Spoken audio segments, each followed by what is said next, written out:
Ladies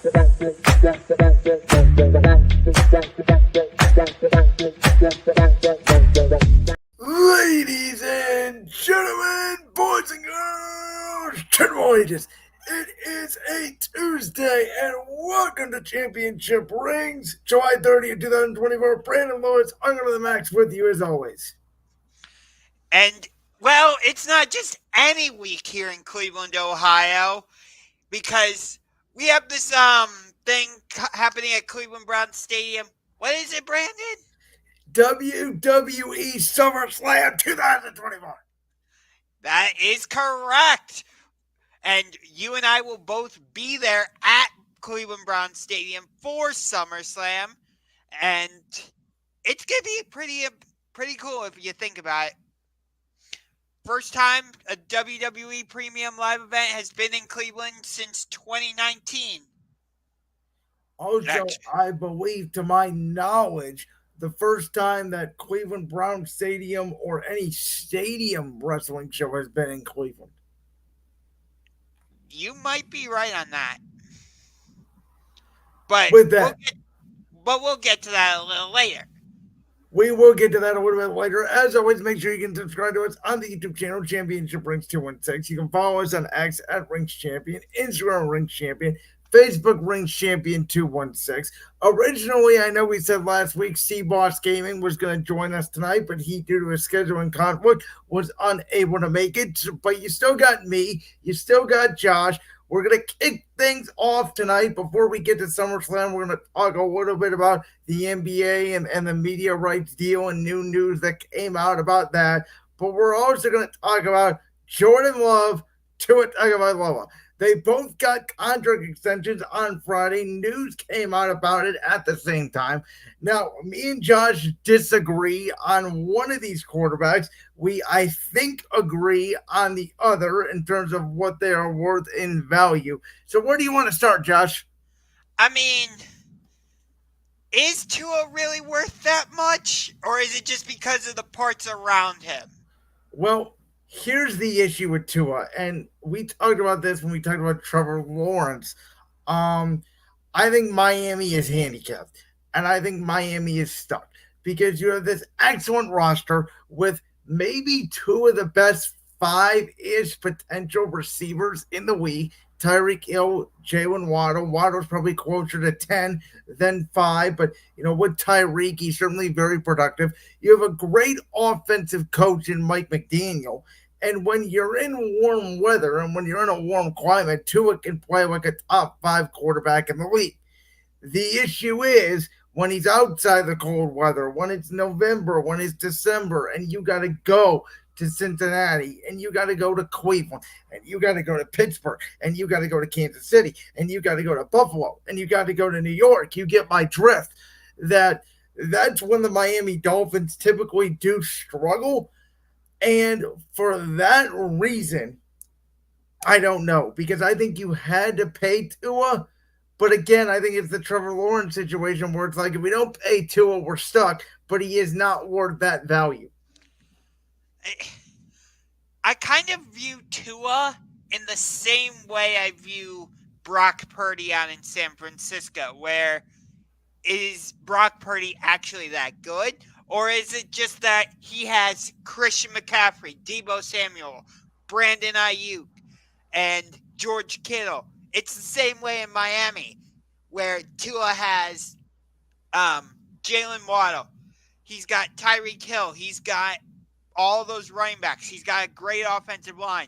So is it that Tua is that good of a quarterback, or is he just better because of the parts around him?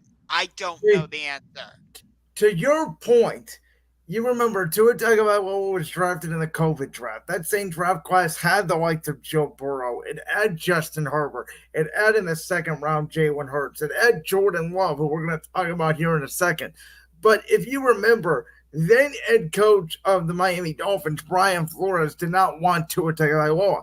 And in Tua's rookie year, he was being benched for Ryan Fitzpatrick, It was very weird handling of Tua. They got hot at the end of the year. Then they didn't make the playoffs. They go on and they bring in Mike McDaniel, who nobody really ever heard of at the time. Turns out he's this offensive genius. 2 years ago was the year where Tua suffered that concussion, and we all watched on that Thursday night when he fell over against the Bengals. And there was conversations in the sports media world about should Tua play football again. And then we go to last year where Tua, in my opinion, by all accounts, had his best year as a pro. He was very good, but he wasn't good when it counted. Again, he wasn't good in the cold weather. The Dolphins were not good in the cold weather. Now, they had a lot of injuries, specifically on the defense side of the ball, that kind of fell apart at the end of the year. I understand why you want to get the quarterback deal done because, again, Trevor Lawrence makes this amount, Tua is going to make X amount. It's just going to go up and up and up. But I would have liked to give Tua one more year. And I said it at the time of the draft. And I know Atlanta took this guy with the eighth overall pick.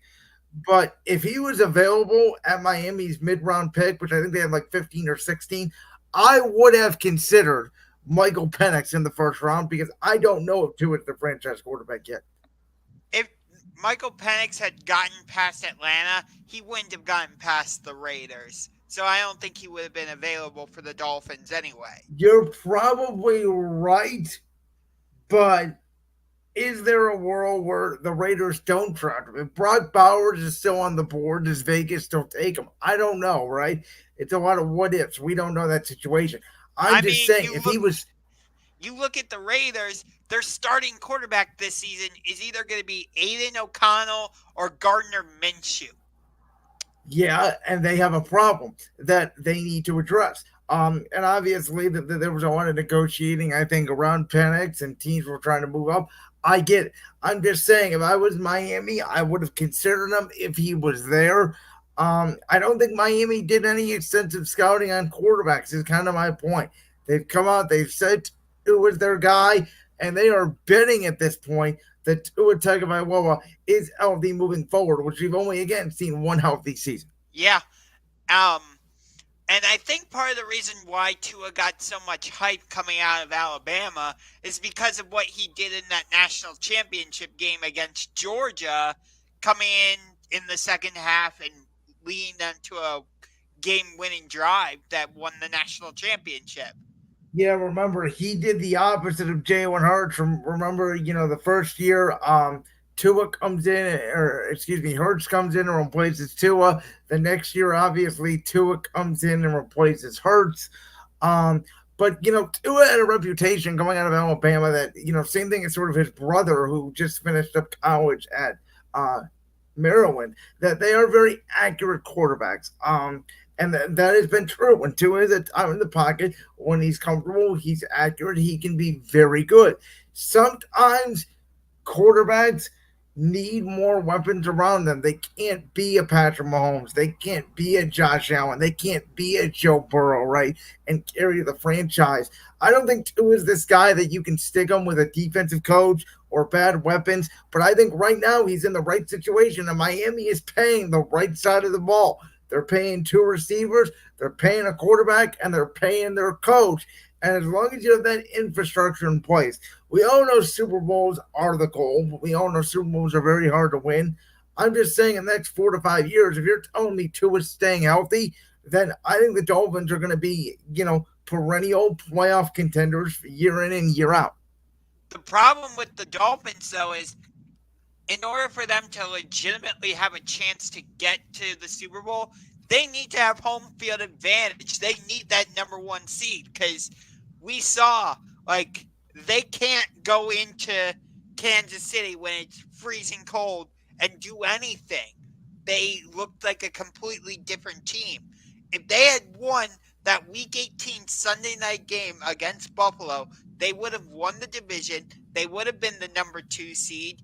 Yes, they still would have had to theoretically go to Baltimore for the AFC Championship if that's how things would have played out. But at least they would have had home field advantage in the wild card round and in the divisional round. Well, and I think Miami is banking on that this year will be a better year for them and that they can win the division. As you know, I don't think that's the case, and I do think that Tua right now is the third best quarterback in their division, which is always going to be hard to win the division.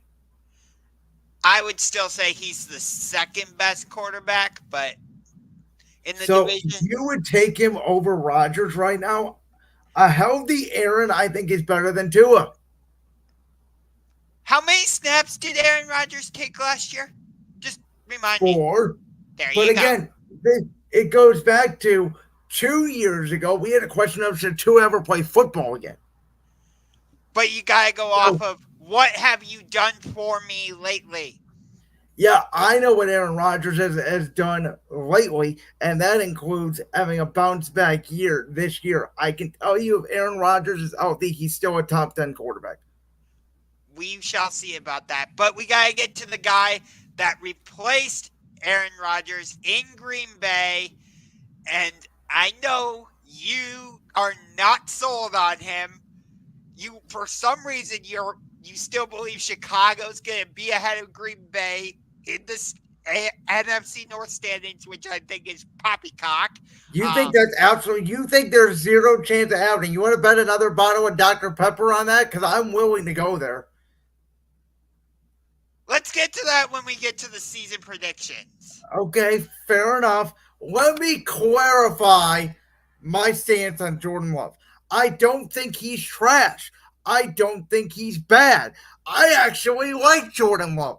All I'm saying is what you said about Brock Purdy and Tua Tagovailoa, which is I need to see more. And the reason why I need to see more is twofold. Number one, nobody in the world will remember this but me because it involves my alma mater, the Golden Flashes, Kent State University. You know what Jordan Love's last college game was, Mr. Unger, in 2020 when he was a member of Utah State? He got outdueled by a guy that I don't even know if you know his name. His name is Dustin Crum. He was an undrafted quarterback out of Kent State who ended up going to the Chiefs undrafted, who cut him, and he was in the fan controlled football league. He threw for 450 yards in that bowl game in 2020. Kent State defeated Utah State in that game, and Dustin Crum outdueled Jordan Love in that game. Fast forward then. We heard for 3 years about how Jordan Love was supposed to be the heir apparent for Aaron Rodgers.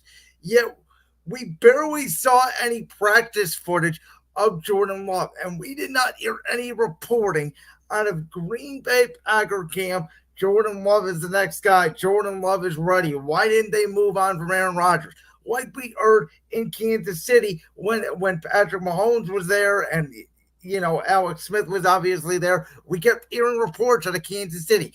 Just wait. Just wait. Mahomes is going to take over the league. You're not ready for it. We didn't hear that out of Green Bay and Jordan Love. We'd watch him in preseason against third string defenses when you are supposed to succeed, struggle. Then we go to last year, where Green Bay was projected, by all accounts, to finish either second or third in the division. Some people had them behind Minnesota, depending on the type of quarterback play they got out of Kirk Cousins. And at 3-6, going into Thanksgiving against the Detroit Lions, everybody pretty much thought the Packers season was over. They got blown out by the Lions in week 4. Jordan Love was seen as a guy that, maybe you give him one more year, you give him more weapons, etc. And they just came out, and for whatever reason, it clicked. And Green Bay caught fire, and we've seen wild card teams do this in the past.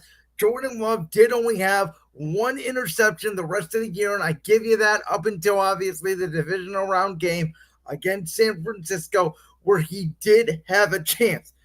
But all I'm saying is, when I look at Green Bay's roster, and I look at everybody else's roster in the division, I don't think they have a better roster overall than Detroit, and I don't think they have a better roster overall than Chicago. Now, if Jordan Love this year can go out and they can win 10, 11 games, if they can win the division, I will acknowledge Jordan Love and says that he needs to get paid. But to go up basically an 8 game sample size where he went from, again, in his own coach's words, a guy who probably was not ready to start, to being a top 5 quarterback in the league. We've never seen anything like it. And I'll add one more thing and then I'll let you counter. In the NFL, progression is not linear. We've seen guys get hot and then go very cold. We've seen guys get hot and then get out of the league. We've seen guys go cold and then they get hot and their career takes off. I just don't know yet which Jordan Love I am getting consistently from week 1 to week 18. Okay. Before last season, had you heard of the likes of Luke Musgrave, the Packers tight end, Romeo Dobbs, one of their wide receivers? Had you heard of any Yes, of these guys? yes, because they were both there with Aaron his last year. Remember Christian Watson? Remember the first pass Aaron Rodgers threw to Christian Watson? Hit him right in the hands, and Watson dropped it. All of those young talent came in with Rodgers during his last year in Green Bay. And when did they really come into their own? When who took over as quarterback? The back half of last year, Jordan Love, and let me say this. Part of that has to do with youth and age because we know Aaron Rodgers is prickly. We know he's moody. We know he doesn't love young guys. Jordan Love worked more with those guys when Aaron Rodgers wasn't at training camp. Jordan Love is younger in age to those guys. He can relate better. So we all knew those guys were going to get better throughout the season. Now, again, did they get better quicker than we thought? Possibly, yes. But I need to see it more over a full game sample size where now teams have spent the whole offseason studying tape on the Green Bay Packers. Okay. Well, here's the thing. The Packers now have a season under their belt with Jordan Love as their quarterback in this offense. That back half of the season, as you discussed, Jordan Love went like this, and he started to figure it out with his offense. You go over to Chicago, rookie quarterback, bunch of new weapons. Is it going to click right away? I don't know. So that also tips the scales in Green Bay's favor, does it not?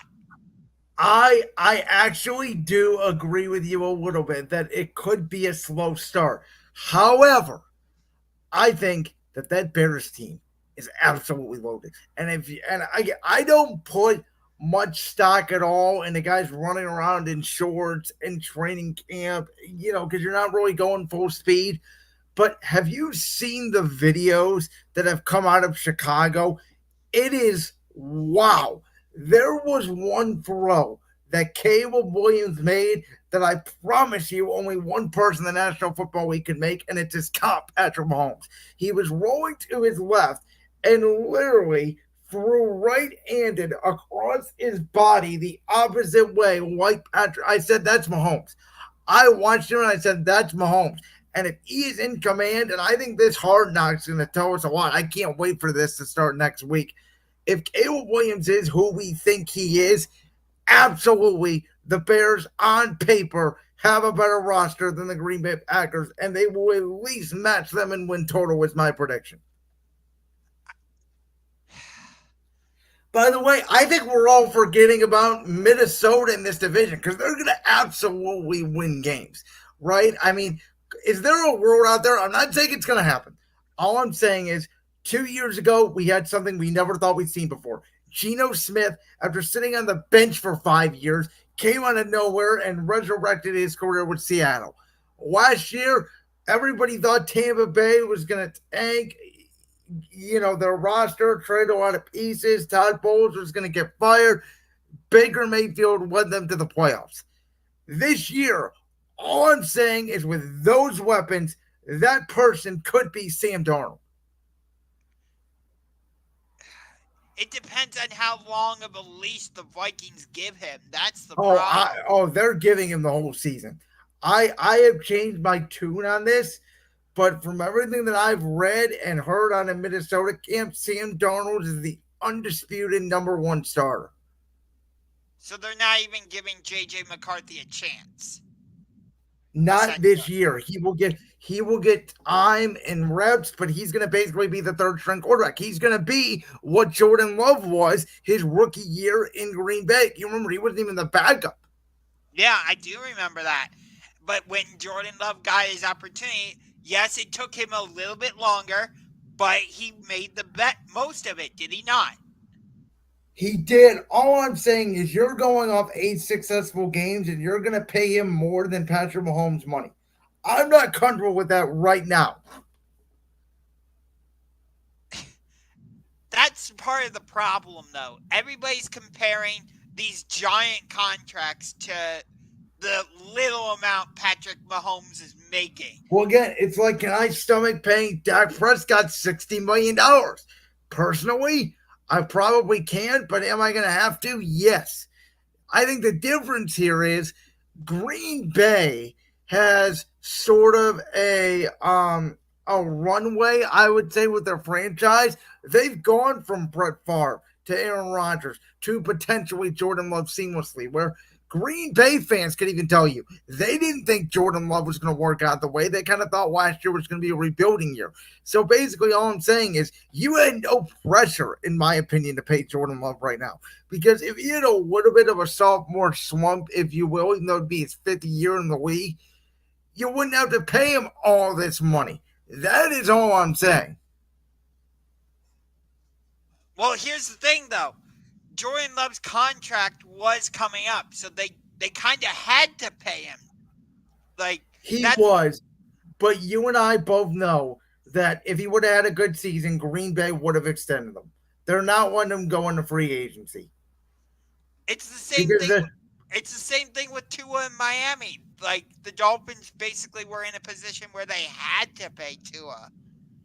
again, yes, but is it going to be worth it in the long run? I think we shall see on that. I don't know if that's the case for either one of these guys, but I think they're both kind of stuck. Now, I think Jordan Love has a better chance to succeed than Tua because of the conference he's in, though, again, that could depend. I think Jaden Daniels and the Commanders are going to have a really good year this year. I think the NFC is going to be better, at least in the middle to the top, than what it has been during the past couple of years. But the AFC is still better.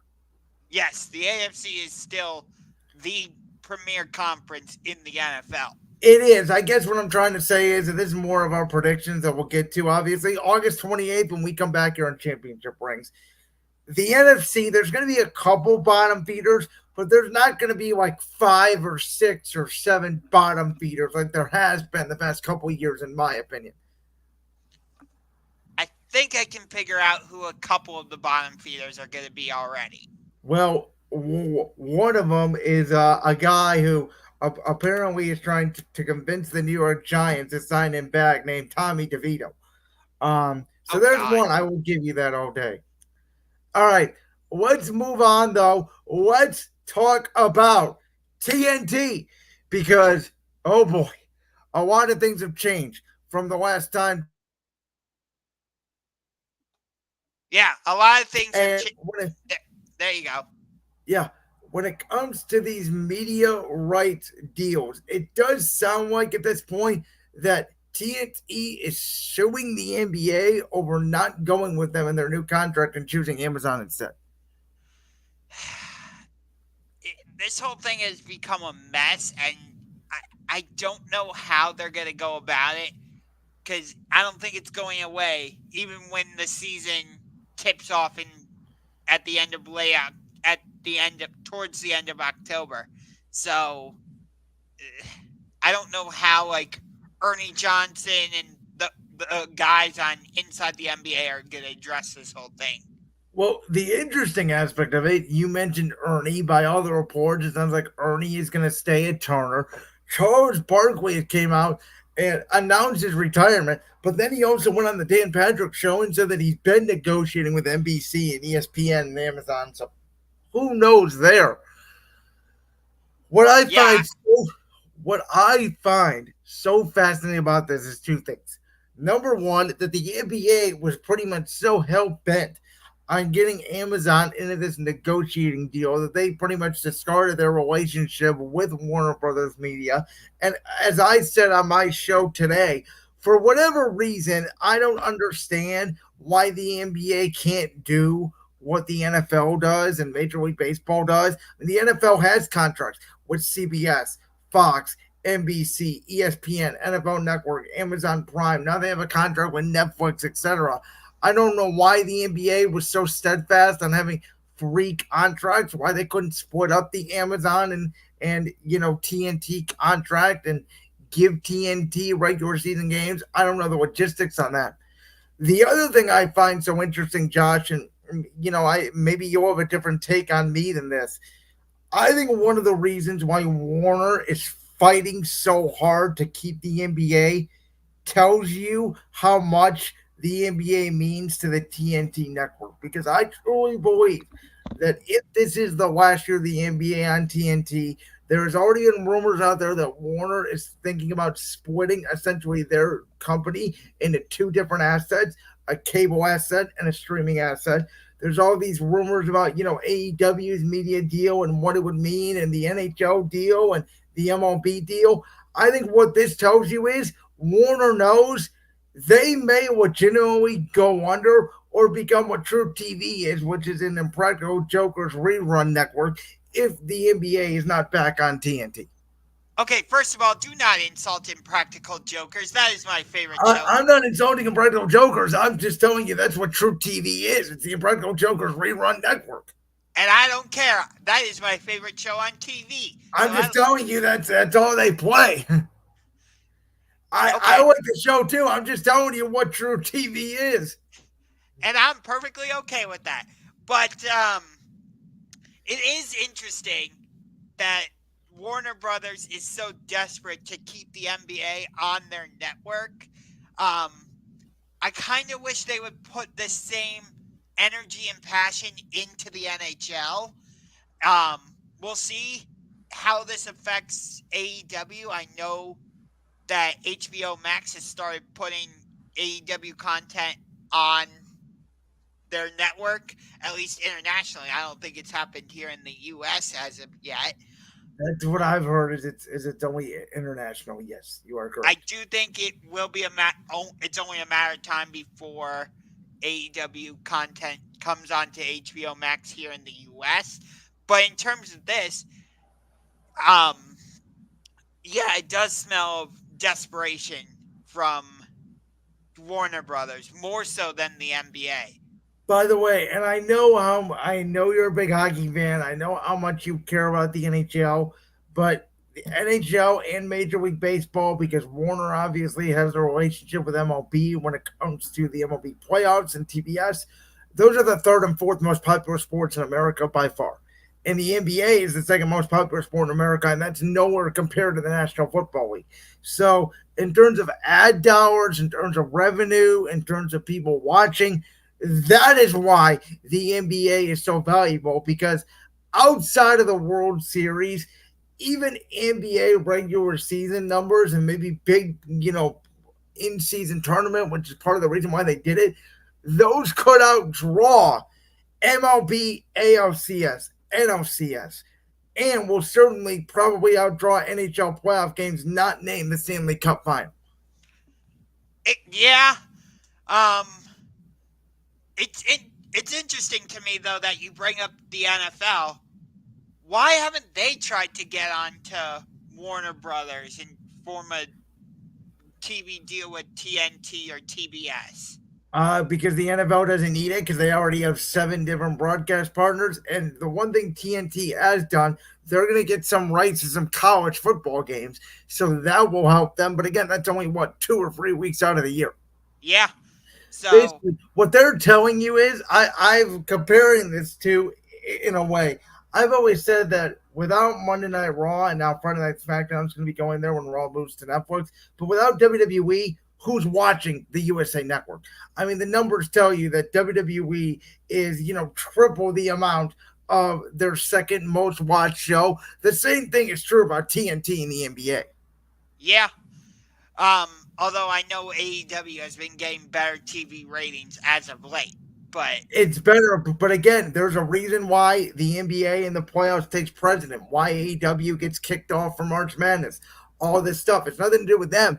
It is the main sports properties in America are basically NFL.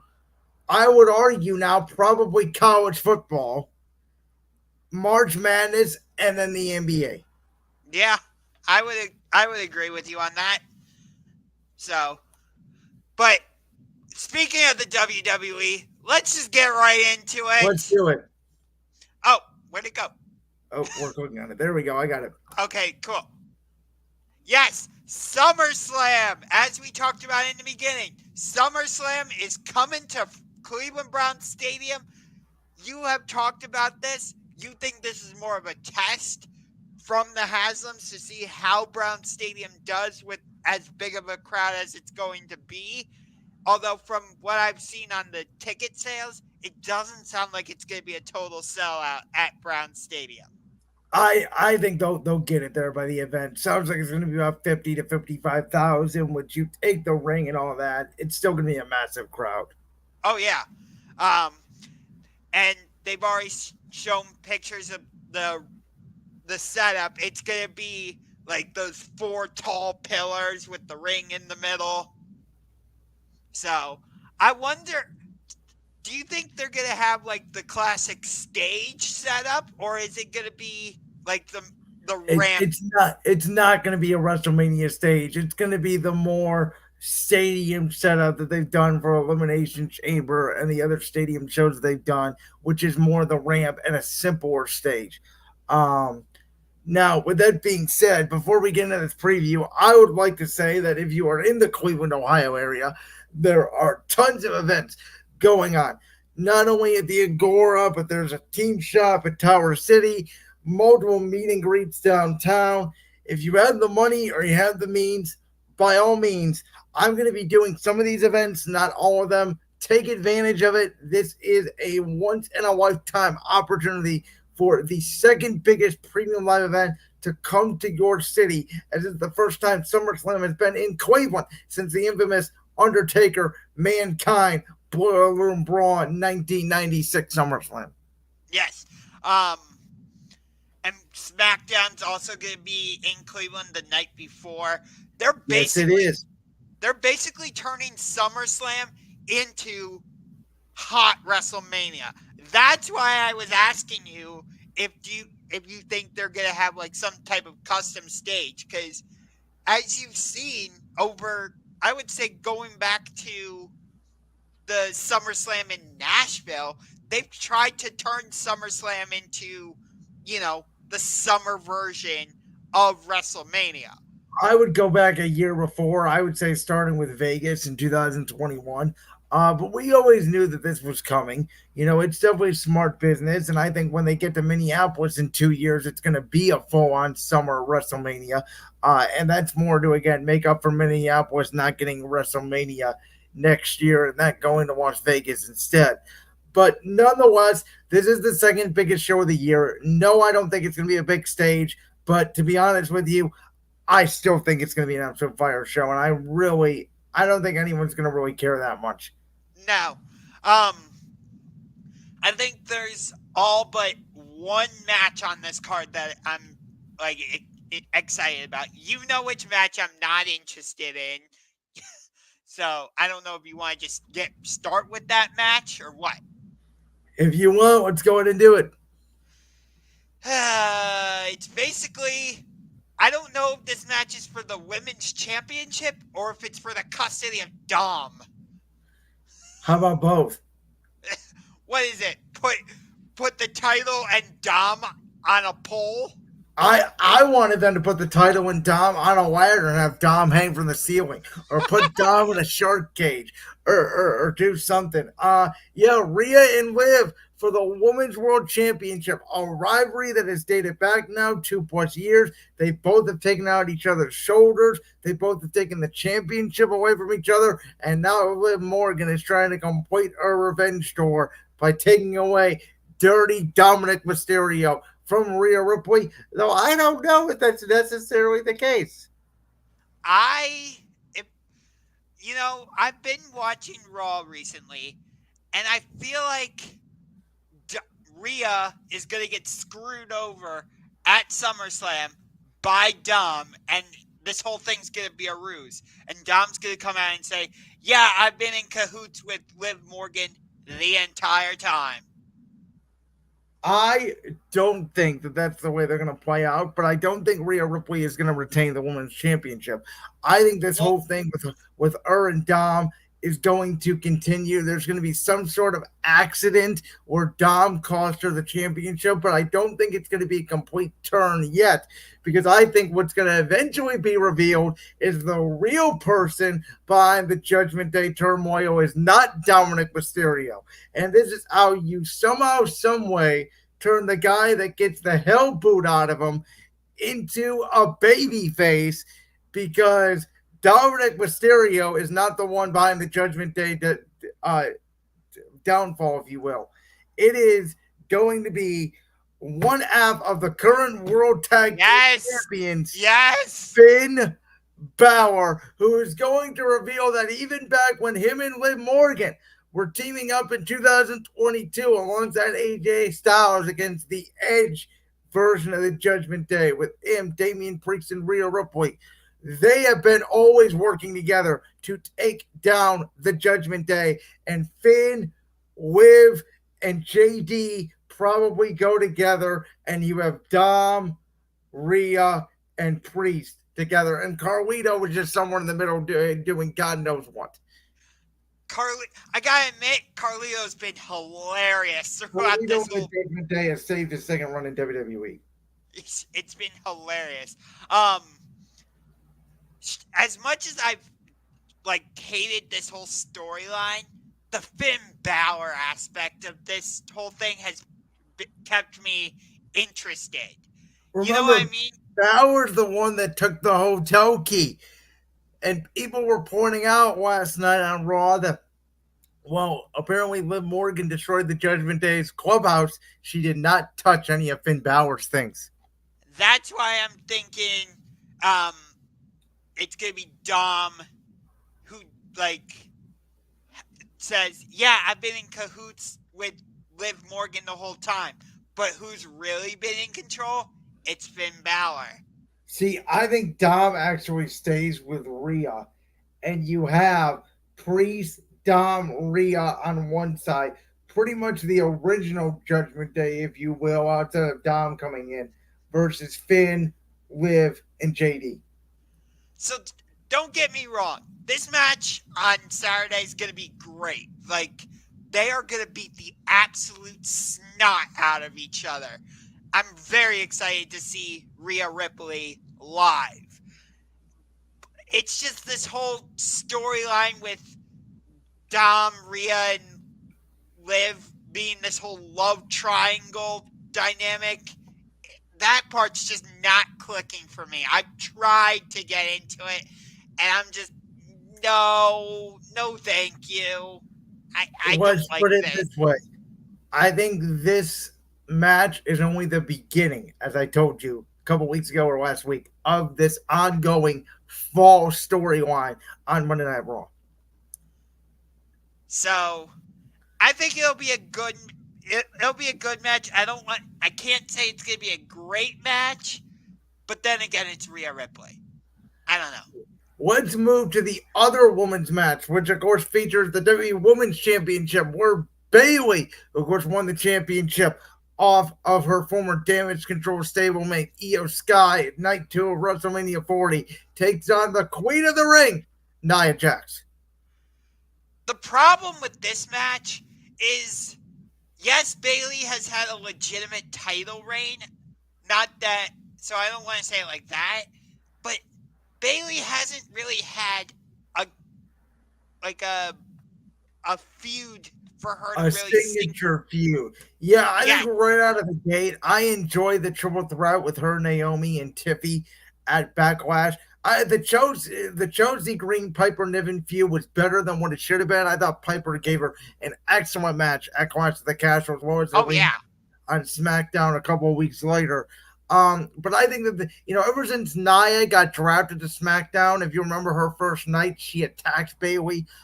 It's been leading to this. There's obviously been they have even mentioned the history between Nia and Bayley that dates all the way back to 2017. But we have an interesting element with this match, and that is the woman's money in the bank briefcase. Tiffany time, Tiffany Stratton. And let me tell you how I think this is going to go down. Shocking the entire WWE universe in attendance. I actually believe Nia Jax is going to hit an annihilator and pin Bailey clean in the ring. One, two, three. She will become your new women's champion. But as she's getting up, as she's celebrating from behind, Tiffany Stratton will hit her in the back with the briefcase. They're not going to play out this whole will you cash in, will you not, buddy buddy storyline for months. It's going to happen immediately. A prettiest moonsault ever.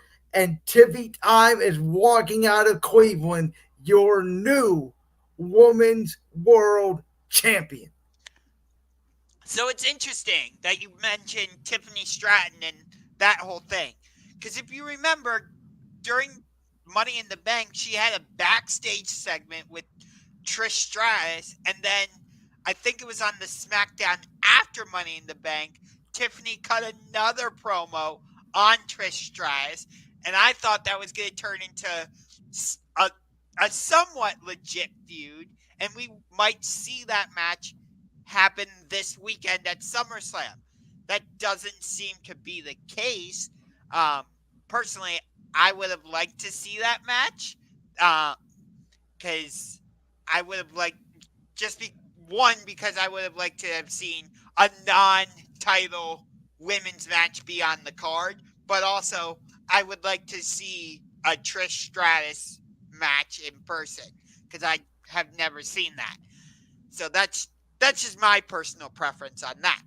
But in regards to this, like I said, I it's been a good feud, don't get me wrong, but Bailey, again, like you said, Bailey hasn't had that signature feud yet. So, like, if they take the title off of her, my reaction is just going to be, okay, you know, if Bailey retains, same reaction. I'm not going to be going crazy and going, oh my God, Bailey retained. I'm going to be like, okay. Like, do you kind of get what I mean? I think Bailey had the same problem that I said, and I, in my opinion, am correct on this, that Cody Rhodes had when he finished his story and beat Roman Reigns at WrestleMania 40, which is what's next, right? Because Bailey was involved in this damage control storyline. We knew it was coming on for so long. But with SmackDown and it being only 2 hours, and really the lack of credible heels outside of Nia and Tiffany on the roster, there was not a ton of people for here to feud with as champion. It was always my concern. And so, for that reason, by the way, I think that Miss Stratton, who, and I believe 21 or 22 years old, I know she's younger than both you and I, for only being in the wrestling business for 2 to 3 years, I think is an absolute star. I think she's a moneymaker. I think she's mature enough to hold the championship at this age. I think it's someone you could promote. I think it's someone that you can back the company with. Not saying Bailey wasn't that, but I think at this point, Bailey doesn't need the title in her career. And I think you could start the Tiffy era and have it go all the way to WrestleMania, like the way they did with Io Sky a year ago. And that's part of the reason why I'm saying maybe Tiffany Stratton should face Trish Stratus at SummerSlam. So you can kind of divert that attention away from her possibly cashing in.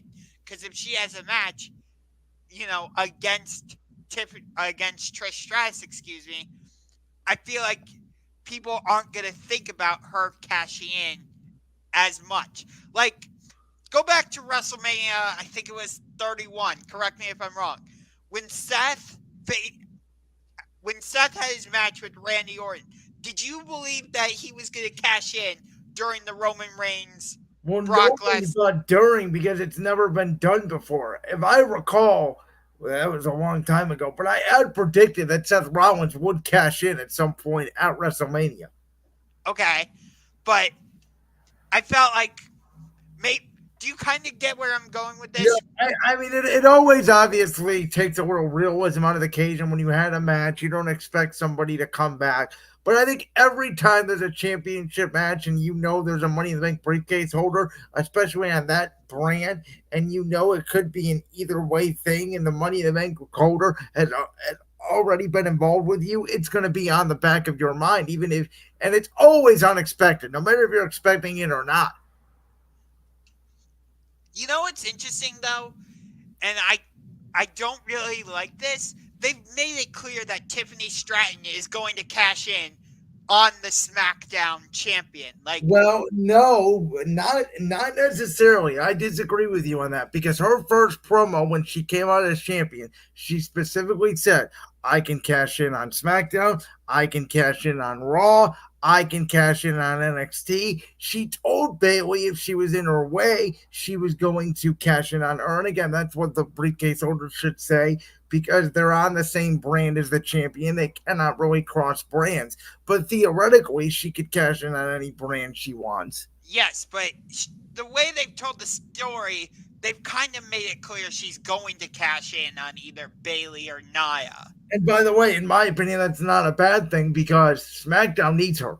Raw's storyline, we just talked about what Raw's storyline is going to be for this entire fall. Now, if you want to wait for Tiffy and have her after this storyline, I guess you could. I just think now's the time. Like, here's my thing.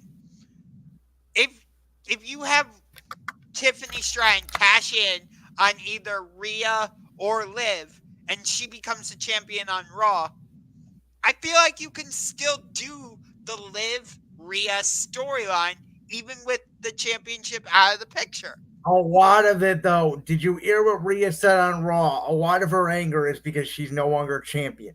The championship is part of the storyline. That part is true. I'll give you that. Um, for me, this is just a personal preference. I've always liked non-title feuds more than title feuds because I just feel like, in my opinion anyway, non-title feuds get more personal and get more intense. And There's one on this card that's certainly personal and intense. I don't want to get to it yet, but we will. I want to get to first. We'll get to the mid card championships. I want to start with the one on Raw. Braun Breaker Intercontinental Championship. He is challenging Sami Zayn. This is a rematch from Money in the Bank, and as I told you last week, unfortunately for Sami Zayn, I think he may end up in the Cleveland Clinic at the end of this match because with the way that WWE Premium Live events have operated, and this is going to be obviously a bigger event, it's 7 matches instead of 5. But if there's one squash match that's going to be on this card, this is it. And I think Braun Breaker will probably dispose of Sami Zayn in somewhat quick fashion. I am surprised that they took Ilya Dragunov out of this match, seemingly. Um, because it kind of felt like the way the story was going, that it was going to be a triple threat match, which I would not have been disappointed if that's the route they had gone. Because Ilya Dragunov is just, I don't know what he is. He's a different breed, I'll say, but in the best way Who's possible. not to say that there's not a bigger direction for that match to happen sometime down the line at Bash in Berlin or even on a Monday Night Raw because the title's been defended on Raw a lot. That's true. But I just feel like that SummerSlam would have been a great opportunity to have a triple threat match. Because you look at the SummerSlam card, there's no tag team match, there's no multi-person match. It's all just straight singles matches. Yeah, that's a good point. It is a little weird, but at the same time, I'm not against Braun and Sammy just running it back. I think, to protect Sammy, maybe you do the triple threat. I get where you're coming from, but I think if they just want Braun Breaker to be as dominant, and they, at Money in the Bank, the storyline was he underestimated Sami Zayn. He made a mistake. Sammy caught him. Now I think Braun Breaker is going to be a laser focus. He takes out Sami Zayn, and he goes on to a relatively long championship reign, I would guess. I don't think while I agree that Braun Breaker's walking out of SummerSlam with the Intercontinental Championship, I disagree with you that it's going to be a squash match because we've seen when Sammy's been underestimated, that's when he comes up big and pulls off victories that you don't expect. I don't think it's going to be a squash. I just don't think it's going to be as long as their Money in the Bank match. Again, Sure, I think if there's one match on this card that's probably going to be the shortest, it's probably this one. right, but it shouldn't be that Braun comes out and like spears him out of his shoes in 10 seconds. I don't want that. I think I mean, there is a scenario out there where Braun just spears him over and over and over again. You mean like what Goldberg did against Dolph Ziggler at SummerSlam a few years ago? Yeah, in a way. I mean, again, if you want to make Breaker, maybe he attacks him from behind or something, and then just keeps spearing him and spearing him. Like, if you want to make Breaker what I think they're going to do and try to make him the next Brock Lesnar, this is a step for him to do that. I'm Here's my thing. I'm not opposed to Braun Breaker winning the Intercontinental Championship. Don't misinterpret what I'm saying. I just don't want it to be couple spears and it's over. Like we've seen Sammy. Like, did anybody legitimately think he was going to beat Roman at Elimination Chamber? Probably not. But he put up such a good effort in that match. He made you believe he could actually do it. You know, we've seen it be countless times from We him. just saw it at WrestleMania against Gunther. Nobody in the world predicted that outcome. Exactly. Like when Sammy hit that brainbuster on Gunther on that top rope, I I think I fell out of the couch. For me, that was the move of WrestleMania overall. Like it was that good. Um so I think this is going to be a very competitive match again. Do I think it's going to be as long as their Money in the Bank match overall? No, but I think it's going to be just as competitive. How about the other mid card match where LA Knight, yeah, is going up against Logan Paul for the United States Championship, and Logan Paul is hometown of Cleveland, Ohio. Who is Mr. Ohio? That's going to introduce him. I have no freaking idea. It could be some celebrity. I think it's going to be fascinating. But to me, this does feel like it is LA Knight's time. For all you guys that complain about Roman Reigns never defending the championship, Logan Paul's defended it twice. Royal Rumble against Kevin Owens, WrestleMania against Kevin Owens and Randy Orton. That's it for his nearly 10-month title reign. It's time to put the belt on LA Knight. Yeah. The fact that Logan Paul is the only guy from Cleveland that is wrestling on SummerSlam is an absolute travesty. Why is Miz why I is Miz wouldn't go there. why is Miz not having a match? I think, I think Miz will end up having a match. I think they will have a segment that will lead into a match with who, I don't know what. Johnny Gargano, okay, he's having a match against the Bloodline on SmackDown. Why couldn't they have put that match on SummerSlam?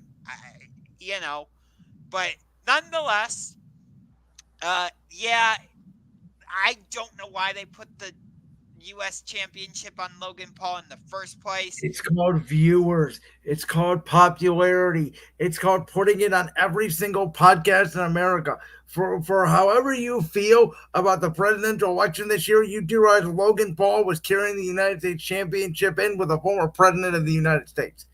That is called notoriety and getting the championship in the mainstream because the U.S. Championship has been dead for 10 years. That's why they did it. But, dude, you gotta defend the title. Like, what? I'm sorry, but in that regard, I actually liked Roman Reigns because at least he defended the title. And by the way, Rey Mysterio never got his rematch for the title. I mean, Logan just won and disappeared, and then they did the feud with Kevin Owens. I thought he was going to drop the title at WrestleMania. And they've been building this LA Knight match for a year. ever since last year's SummerSlam when LA Knight was, in my opinion, tragically, to use your words, in the Slim Jim Battle Royal instead of, a high profile match when his popularity was at an all time high. It's still high, but it's not as high as what it once was. But I think that LA Knight will make the United States Championship.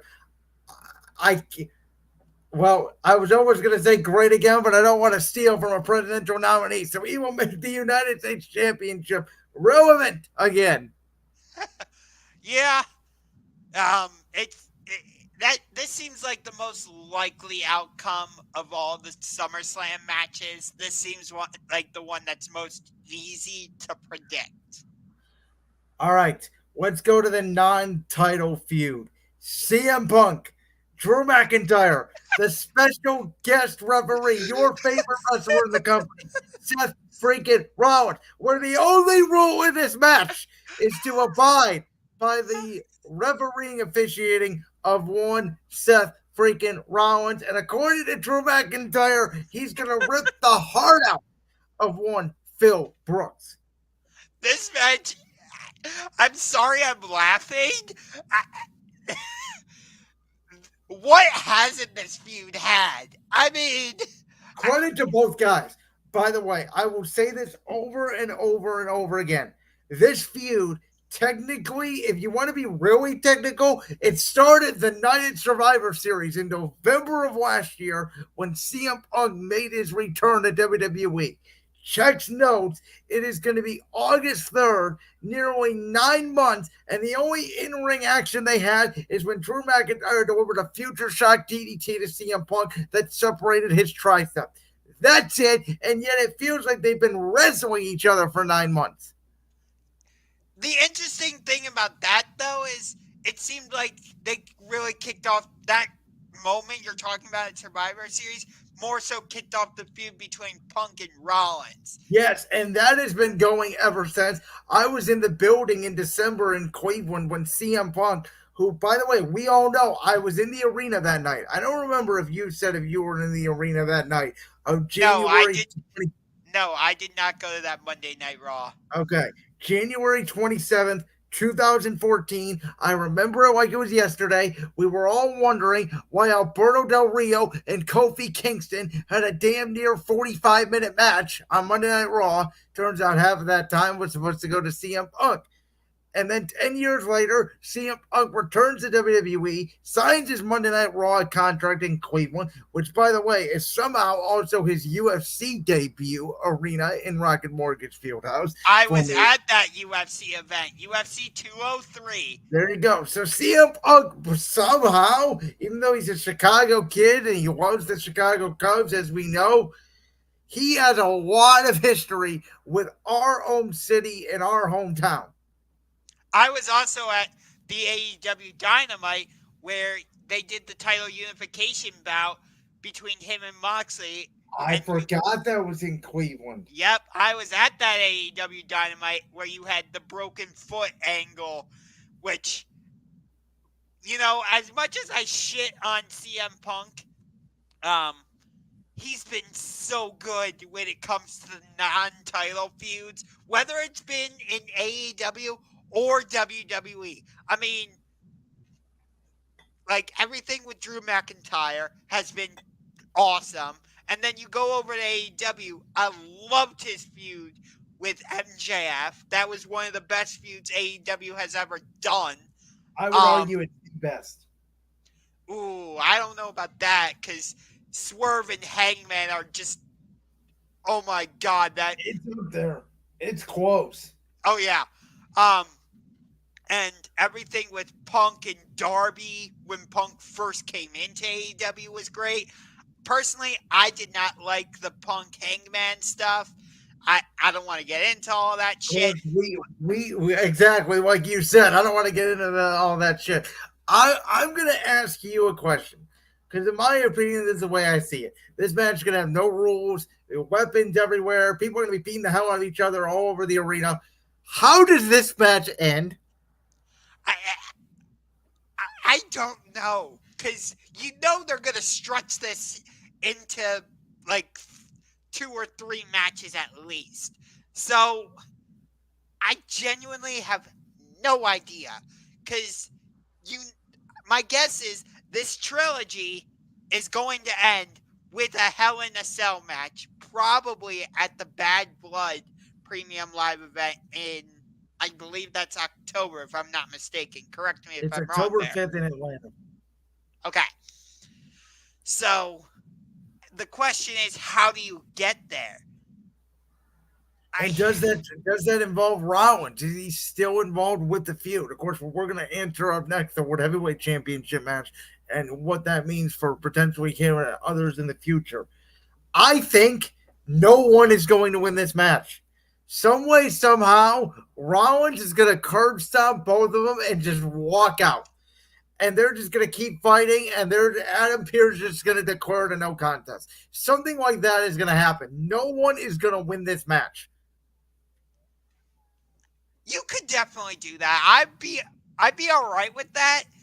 But at the same time, I feel like you should have a winner of some sort. Even if it's through funny business, I feel like you need to have a winner. Do you do a situation where, like, I don't know, Punk walks in the Anaconda Vice on Drew. Drew taps out, but Punk's shoulders are also down. Like, do you do something like that? Do you do it where Drew Claymore's Punk and, both their shoulders are down for a free count? Like, I don't know how you're going to get to it, but I don't think Rollins can make either one of them the winner. So that's where I'm thinking if he's going to stay the referee the whole match, no one is going to win. I could definitely see a scenario like that, but I feel like if he's gonna have, if anybody's gonna win this match, my guess is that it's actually gonna be Drew, I because would I tend to agree with you. Punk's, or I'm sorry, Rollins' hatred for Drew isn't nearly at the level of Seth's hatred for Punk. To me, the ultimate line of what Rollins said last night was there's nobody in the world that hates CM Punk more than Drew McIntyre besides Seth Rollins. There's nobody in the world that hates Drew McIntyre more than CM Punk but Seth Rollins.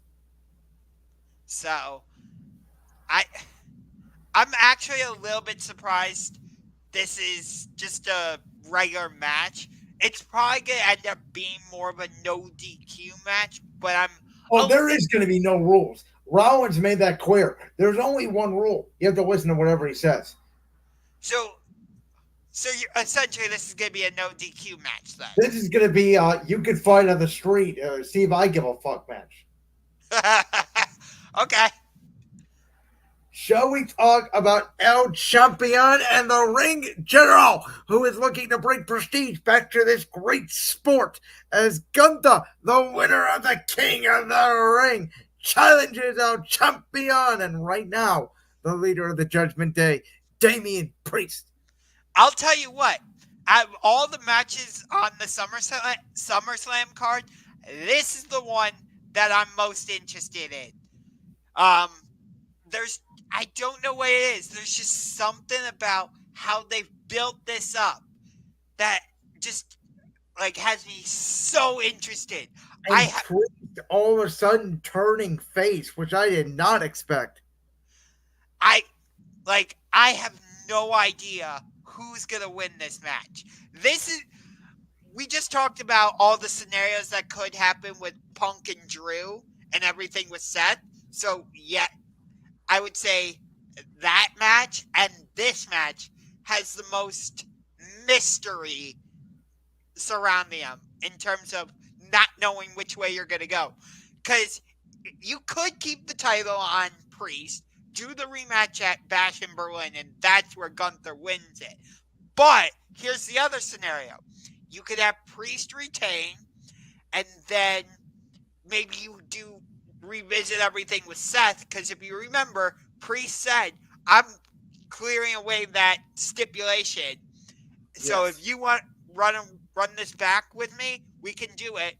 And then at Bad Blood, you do Finn Balor versus Damian Priest, maybe in a Hell in a Cell match for the championship.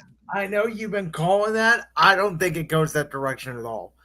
I am kind of in the minority. I was in the majority, and I think a lot of people have flipped it. I still think Gunther is walking out of Cleveland the World Heavyweight Champion Let me because just let me just stop go you ahead. right there. I if that's the route they go, I'm not opposed to it. I'm not saying that Gunther should not win this championship. I'm just giving you a scenario of why Priest retains. That's I all. can totally see him retaining, but I have made the argument to you and others that will listen to me that there's only been three people in Gunther/Walter's run in WWE that have defeated him. Sami Zayn at WrestleMania 40, Braun Breaker on a random NXT, and Ilya Dragunov in NXT UK. That's it. So if Gunther is not going to walk away the world champion, in my opinion, he is not going to be pinned, and we know he's not going to submit. And as I talked about, one of the things I love about Gunther, you don't know if he's going to beat you with a sleeper hold. You don't know if he's going to beat you with a power bomb. You don't know if he's going to beat you with a clothesline. You don't know if he's going to beat you with the last sympathy. He has so many different maneuvers in his arsenal. And as great as Damian Priest has been, as great as he's gotten over, I think to start the dissension of the Judgment Day, none of the Judgment Day members, besides obviously the World Tag Team Champions, Finn Balor and JD McDonough, will be champion after SummerSlam. Excuse me. Um, I just think this is gonna be such a hard hitting match. Like the promos they've been cutting on each other over the past couple weeks have been so good. Um, and I, I'm I can't even imagine what it's going to sound like in the Brown Stadium to hear Gunther just chopping the chest of Priest. Like, And again, if Priest beats Gunther, I don't mind it at all. I just want to know how you get to Gunther getting on his shoulders for 3 seconds, because it's not going to be Priest doing it alone. Does Finn Balor or somebody hit him with the World Heavyweight Championship? I could see the opposite where Finn goes to Gunther and he hits Priest instead, because I don't think Gunther is just going to beat Priest clean probably either. There's probably going to be some sort of Judgment Day interference. here, so here's my concern. You have three possible matches where there's going to be shenanigans.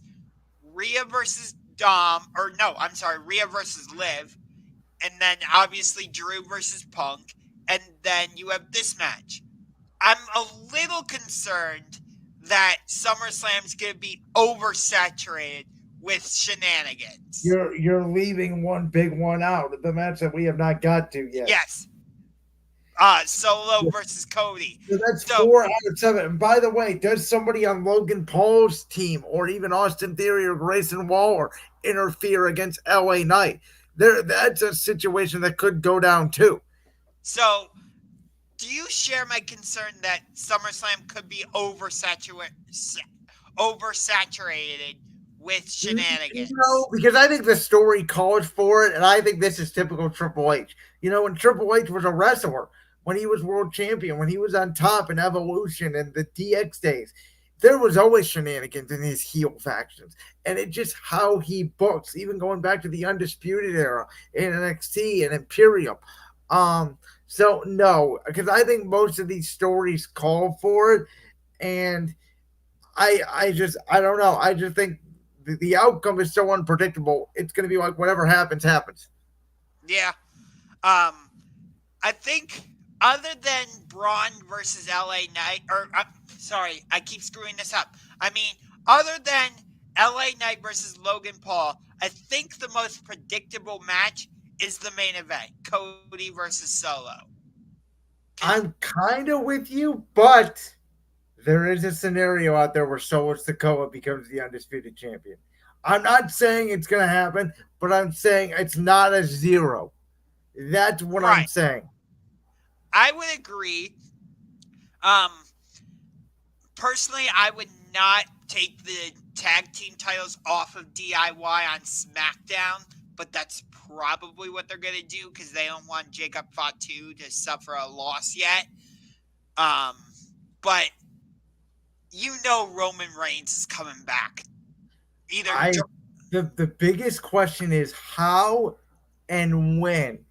And not only if Roman Reigns shows up, but did you hear this rumor flying around the internet this week? The Rock. There's a final boss out there who has just wrapped up filming his movie.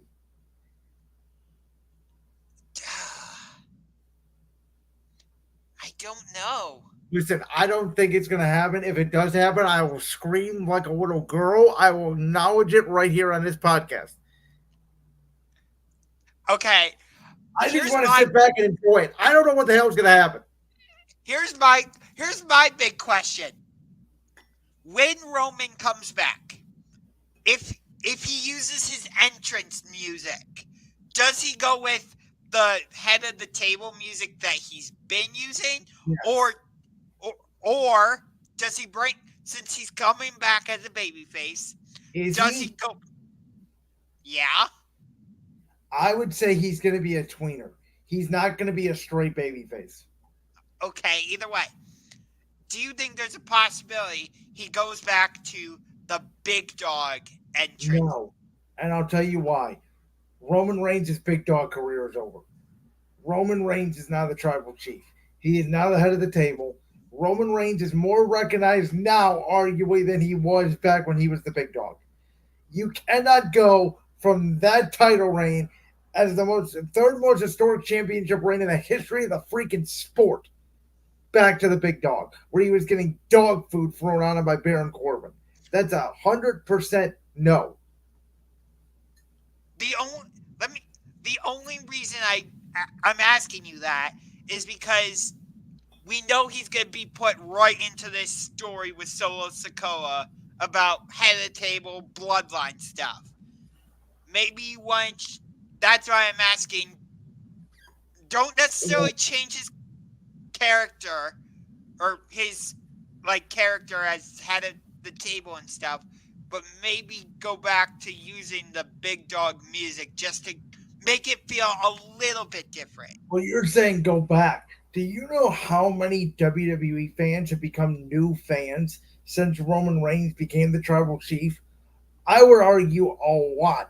And I would argue a lot of those people in that audience that are casuals know who Roman Reigns is. They have no idea that he was the big dog. They only know that music because Roman Reigns, as I said, has become more mainstream since becoming the tribal chief and having that championship reign than he did as the big dog, and he was successful as the big dog. The one problem with the big dog character was Vince McMahon shoved him down our throats when He he should have didn't need. He should have never been in that WrestleMania 31 main event. It should have went to Daniel Bryan. They should have did Daniel Bryan versus Brock Lesnar that year. I will argue that to my grave, and then Roman Reigns would have never got booed. Then they should have turned him heel after he beat The Undertaker WrestleMania 33. That was the big mistake. That's when Roman lost all his momentum. Yeah, I agree. Um, and he shouldn't have faced Brock Lesnar at WrestleMania 34. I didn't know, but um, Well, he shouldn't personally, have lost. huh? He shouldn't have lost that match and then just win it back at SummerSlam. You might as well have put the title on him at Mania. Yes. I did like his Mania 35 match against Drew McIntyre. That was personally one of my favorite Well, matches. he was sympathized at that point because he was coming off leukemia, obviously. So yes, I agree with you there. But again, the biggest question here is going to be how does Roman Reigns return? Is it during the match? Is it after the match? Yes. What happens? Because I think I see a scenario where the referee gets knocked out, Roman's music hits. Roman comes down and he's standing, solos down, or he's about to get up, and Roman is staring face to face with Cody. And everybody thinks Roman's going to go after Cody. He sidesteps Cody and spears Solo. I think most people believe he's going to go after Solo. Like, they're not even hiding it anymore. And we got a comment here. Ungar, can't you hear that?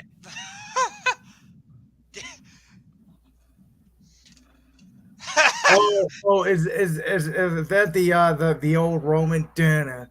Damn Dan it, it, damn Dan it, it, damn Dan. it. It was so good. I get it. It was the Shield's music, and that's why I think Roman could get away with using that song again. I think Roman could get away with it. Again, I But think Roman's in a different evolution of his character. I think WWE is in a different time. Roman has said, by the way, he's never going back to the big dog. So I okay, fair. But in terms of this match, I mean, you know there's going to be shenanigans from the bloodline. Jacob Fatu probably. I it feels like Cody has to retain because you have the Randy Orton story sitting right there. you know what I would love personally? If everything that happens, what we played out happens, Roman and Cody go face to face, Roman spears solo, Cody wins. We think the show is going off the air with Roman and Cody staring at each other, and Rock's music hits. And that's how SummerSlam ends. Cody, Roman, and Rock in the middle of the ring. Actually, I don't have a better idea, but what I would love is like Roman does whatever he's going to do, and then Cody's standing there holding the title. Boom! RKO. See, And me and C Boss talked about this. I don't remember if me and you talked about it. We might have. We talked about this when we previewed Money in the Bank when you were on vacation in South Carolina. We both agreed the problem with Randy and Cody, and I get it, the storyline is just there. But I think, in my personal opinion, Randy Orton is at Edge's stage in his career when he returned from WWE from his season, from his neck injury in 2011. That when he turned to the Judgment Day, people didn't want to boo Edge. They wanted to celebrate what they had left in Edge.